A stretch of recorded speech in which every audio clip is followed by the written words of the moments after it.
শুভ ৰাতিপুৱা সকলোকে। আজি মই বনাম বৰালি মাছৰ এখন সুন্দৰ আঞ্জা। এয়া হৈছে বৰালি মাছ, সম্পূৰ্ণ 1 কেজিতকৈ অলপমান বেছি হ'ব এই বৰালি মাছটো।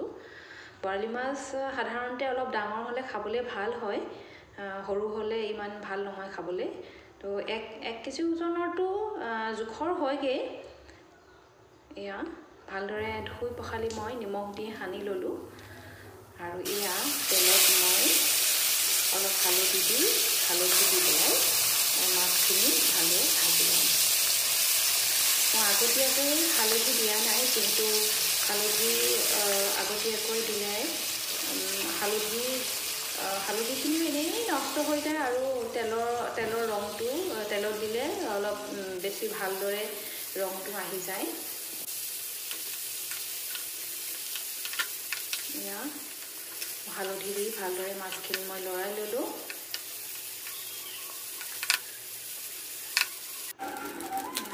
মাছ ভজা হৈ গ'ল মোৰ। ঘৰত যিহেতু মানুহ কম, মই কাৰণে খুব বেছি মাছ বনোৱা নাই।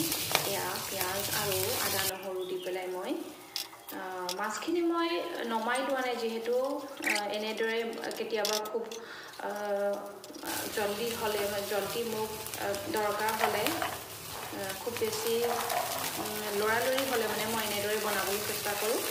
পিঁয়াজ আদাখিনি ভালদৰে ফ্ৰাই হৈ গ'ল আৰু এতিয়া মই ইয়াতে মটৰখিনি বিচাৰি থোৱা মটৰখিনি দি পেলাই এনেকৈ ভাজি ল'ম। খুব কম তেলত বনোৱা হৈছে, খুব স্বাস্থ্যজনিত হৈছে। এনেদৰে বনাব পাৰিলে, খাব পাৰিলে ভালেই হয়। যিহেতু কম তেল আমাৰ স্বাস্থ্যৰ কাৰণে বহুত বেছি হানিকাৰকেই হয়, সেইকাৰণে আমি কম তেলত খোৱাটো অতি আৱশ্যক হয়। এতিয়া অলপ নিমখ হালধি দিলোঁ, নিমখ হালধি দি এতিয়া মই ভালদৰে ঢাকন লগাই অকণমান দেৰি সিজিবৰ কাৰণে ৰাখিলোঁ। এয়া মটৰখিনি সিজি গৈছে, মটৰখিনিৰ ৰং যিহেতু সলনি হৈ গৈছে আৰু এতিয়া ইয়াত মই তেজপাত আৰু কেইটামান কেঁচা জলকীয়া দি এয়া অলপমান মই গৰম পানী দি পেলাই মাছখিনি উতলাম। এয়া বহুত বেছি সময়ৰ আৱশ্যক নহয়, এয়া খুব কুইক ৰেচিপি হয় এটা। সেইকাৰণে খুব যিসকলে নেকি জল্দি খাব বিচাৰে, জল্দি ৰেচিপি এটা বনাব বিচাৰে, তেওঁলোকে এনেদৰে বনালেই খুব কম সময়ৰ ভিতৰতে ৰেডি হৈ যায়। গ'ল। এতিয়া ইয়াত মই ধনিয়া দি পেলাই মাছৰ ৰেচিপিটো সামৰিম।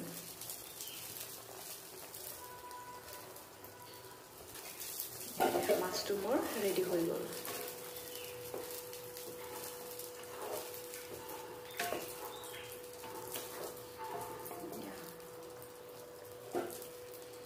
খুব সুন্দৰভাৱে উতল আহি গ'ল আৰু এতিয়া মই গেছটো বন্ধ কৰি দিম।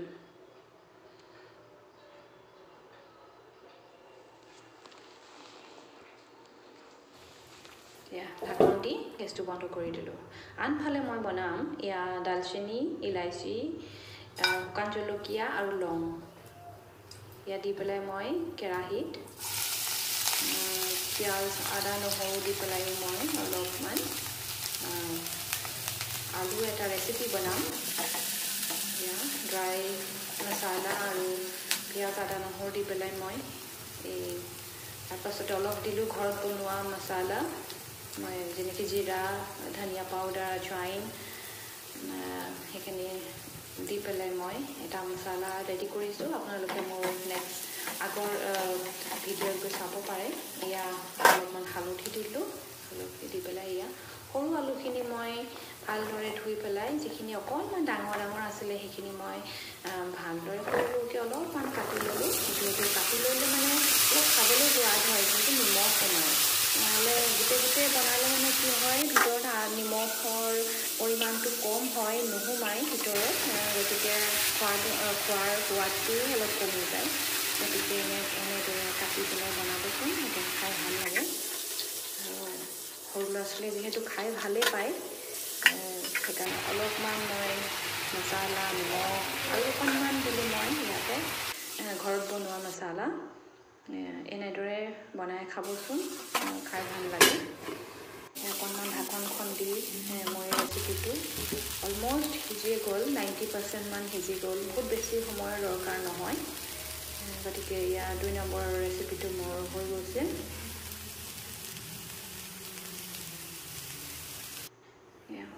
এতিয়া মই নেক্সট আকৌ বনাম এয়া হৈছে তিতাপাত মই শুকুৱাই ৰাখিছিলোঁ শুকুৱাওঁতে যিহেতু ধূলি বালি লাগে সেইকাৰণে অকণমান ধুই ল'লোঁ মই ধুই নিমখ সানি ল'লোঁ ভালদৰে অকণমান টাৱাত মই তেল দি ল'লোঁ তেল দি পেলাই এইখিনি মই ভালদৰে পেলাই দিলোঁ অকণমান লৰাই দিলোঁ আৰু এই পানী দি ধুলেও এইখিনি খুব সুন্দৰভাৱে কুৰকুৰীয়াকৈ চিপছৰ নিচিনাকৈ সিজি যায় ফ্ৰাই হৈ যায় ভালদৰে গতিকে এনেকৈ শুকোৱাৰ পাছত অলপমান ধুই ল'লেও একো অসুবিধা নহয় আৰু আশা কৰিছোঁ আপোনালোকে মোৰ এই ৰেচিপিকেইটা খাই ভাল পাইছে আজিলৈ আহোঁ ধন্যবাদ